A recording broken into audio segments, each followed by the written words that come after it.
Hello, Facebook, and hello, Instagram. Welcome to day 2. Yep, day 2 of Honest Advent. We are talking about light today.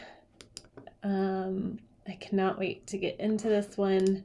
I'm just pulling up all my things so that I have it ready to roll. All right, let's see. Gonna make sure that everything is good. All right, I'm gonna put that down, and hopefully I can see comments if people start chiming in. I had a lot of people watch later on the replay yesterday, so I kind of liked being able to know if you were watching later. So make sure that you put hashtag replay or hashtag live so I know if you're on here. Again, I would love your participation, your thoughts, and comments and questions and participation. I would love that. And for those of you that are like, what are you looking at back and forth? I have my phone right here on Instagram. I haven't figured out how to do both through the computer, but this is my computer, this is my phone. So happy Wednesday, December 2nd. Cheers. Today's tea is from my sweet friend Crystal, Sweet Cinnamon Spice. That's from my tea advent calendar this week or this month, and it's so fun to drink a different cup of coffee or tea every day.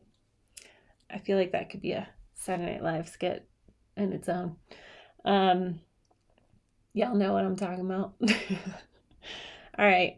Well, I think I'm just going to go ahead and get rolling. I was hoping for a few more people to pop on, but I'll just get rolling. So today we are talking about Scott Erickson's Honest Advent, Chapter 2, Light. Okay, so here is the beautiful illustration. Let's see if I can do it both. There you go. If you can't tell, this is like a baby in the womb, which is beautiful in the light. All right, so that was the meditative art. Have you guys sat and just stared at those pictures? Aren't they just beautiful? And remember, he talked about in the introduction to let the art speak to you, let it draw out what it needs to draw out. So it's going to be fun to see what people discover in these art illustrations along with the devotional. So, all right, so out of John 1, 4 through 5. The Word gave life to everything that was created, and his life brought light to everyone. The light shines in the darkness, and the darkness can never extinguish it. Ooh, I love that verse. We're going to go into it a little bit more in just a minute. All right, I'm going to read quite a bit of this chapter. I just think it was a good one to just review if you haven't already read it, so this might be a good opportunity for you to just listen. The wondrously odd phenomenon of being a parent is witnessing the particular incarnation of each child. Same parents, but every kid comes out differently, and the peculiar paradox of parenting is forming the parts you know and the parts you don't know. You intentionally form in the child manners, responsibilities, social ethics, and good taste in music. That's a must. So they don't grow up to be complete turds in society. That totally made Joshua and I laugh out loud. But then there is a mysterious aspect of parenting, which is to pay attention to how they have uniquely come into the world and help foster their predisposition to its fullest fruition in greater society. People come into the world already made. Sure, we are a culmination of body parts, eyes, ears, noses, enabling sights and sounds and smells and all the other sensory experience. But there is a deeper, unseen part of us too. We use words like soul and spirit to describe that untouchable part. It's this essence that's hard to put a finger on. Although when you look deep into someone's eyes, you can kind of see it. This is the part of the child you must pay attention to in parenting, as this is the same part in ourselves that we must bring to our Advent meditation. I'm going to pause there. Do you guys know that feeling, like when you look into your child's eyes, or maybe it's a niece or a nephew or a grandchild, and there's something real deep in there that you know is like the deepest parts of them, or your spouse? Isn't that such a cool like glimpse of like, oh, there's like the real you deep inside of you? All right, let's keep going. The Franciscan friar Richard Rohr sums up his spiritual practices like this. The physical world is a doorway to the spiritual world, and the spiritual world is much, much larger than this one. His tradition believes, hi Sadie, his tradition, or the big red dog Sadie, his tradition believes there is a much larger reality, a reality hidden from our own senses, a reality where God is easily seen and known, and this larger reality is only accessible through this limited physical one. I'm going to pause there because this is my jam. This really hints on why I love encounters, because we get to access a whole different reality, the spirit world. And although that sounds really woo-woo, kingdom, we get to access kingdom, and that is pretty heavenly, right? So I'll keep going. There is no mountaintop you can take your friends to and say, look, here's God, while you point to a giant floating cross-legged golden bearded man who winks at you and says, I knew you were coming. That's not the world we live in. There's no visible, evidence of God that way here. But if you look through the scriptures, you'll find that physical evidence is not the evidence we are offered for faith to rely on. Okay. One of the best examples is when Jesus is teaching his disciples and references the final judgment, where apparently these two realities, the seen and the unseen, become one. He says that some people gave him food when he was hungry and drink when he was thirsty, and a few other interactions as well. The people say they never saw Jesus hungry or thirsty, and he replies, when you gave food to the least of these, you were giving it to me. Kind of mysterious, right? But what Jesus is pointing to is that the action of loving and caring for others in need opens the portal to this larger reality, this heavenly way, a way in which we connect with God. It is through this physical world that we are invited to connect with the hidden reality of God. Whew. Yes. Give me some more. And I'm going to get me some more tea. I know. We're starting to get really mystical. It's a dream come true. I added that. We could start talking about heaven and earth and which one is our real home, and then I could throw a Meister Eckhart quote at you. If the soul could have known God without the world would never have been created. And then I'll lose some of you because that quote will cook your noodle as you ponder it for the rest of the day. So let's get back and go here together. Who we are is deeper than we find ourselves in this moment. And Jesus illuminates that deeper identity. That right there was a big piece for me. I underlined it. John writes that the Word, the Christ, gave life to everything and everyone. And then this Word's life, Jesus, brought light to everyone. Another way to say it, there is a giver of this life, and then the giver of this life joins that life, and his life brings light to all life. Don't get lost in all the metaphor. Put simply, the function of light is to help us see more clearly.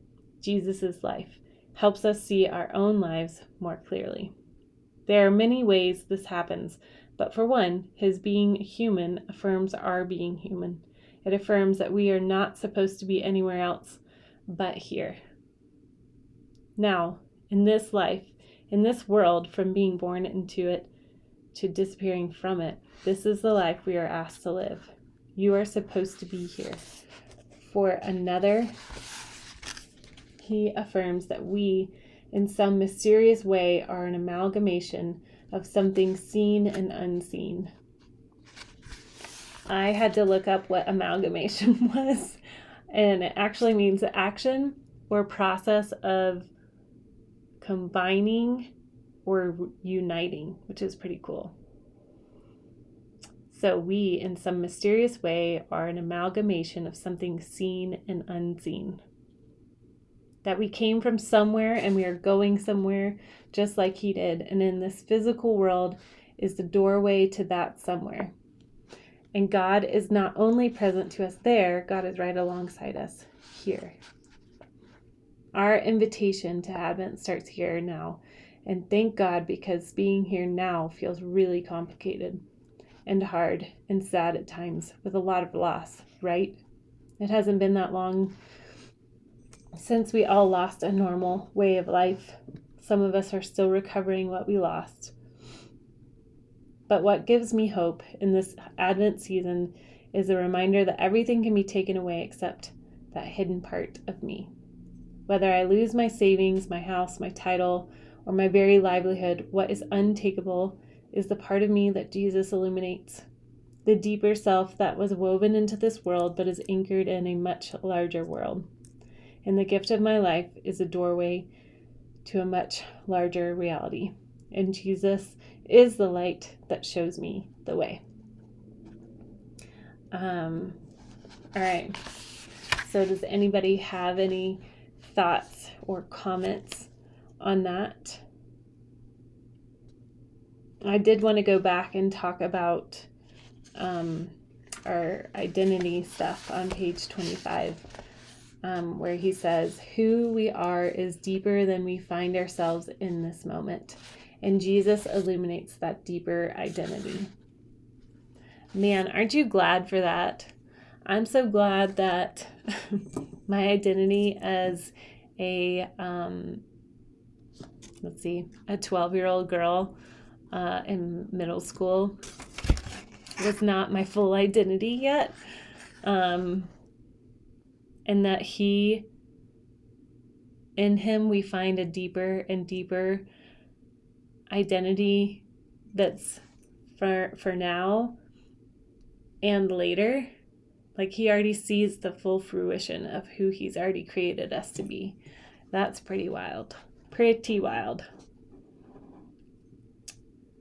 Let's see what else I wanted to say.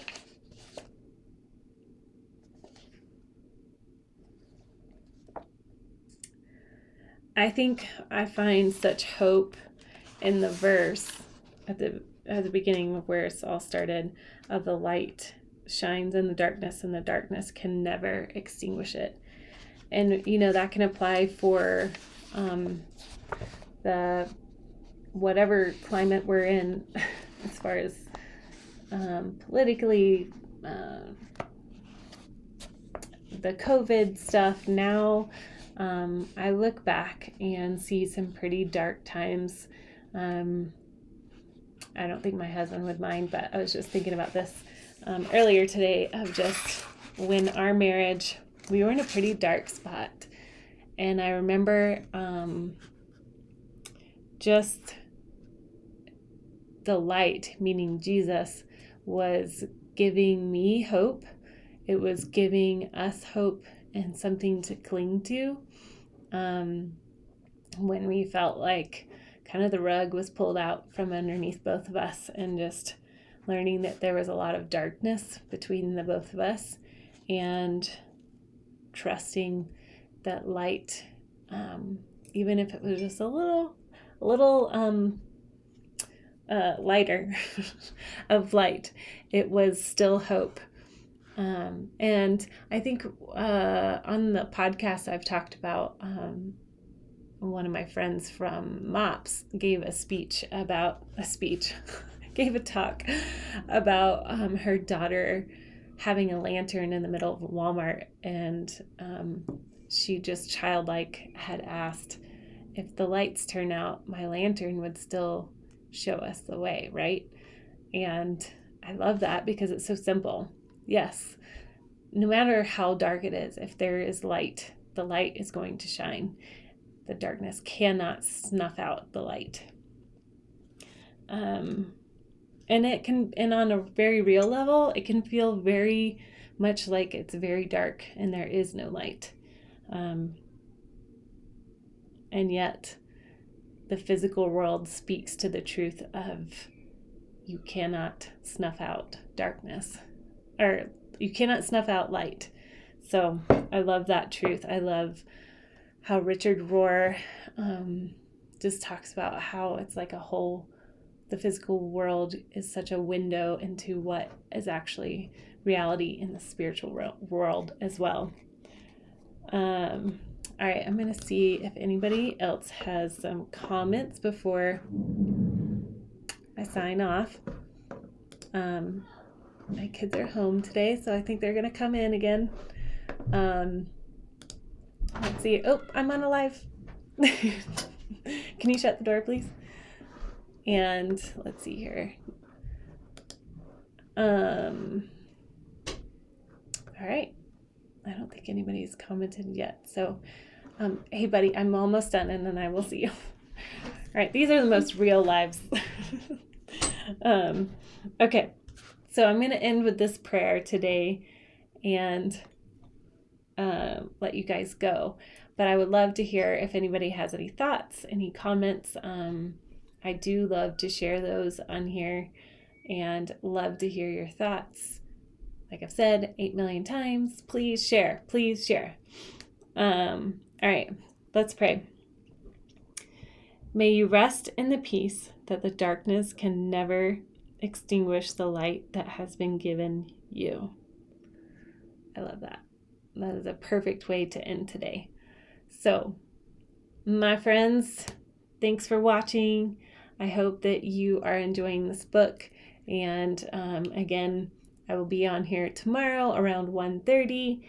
And I'd love to have you chime in.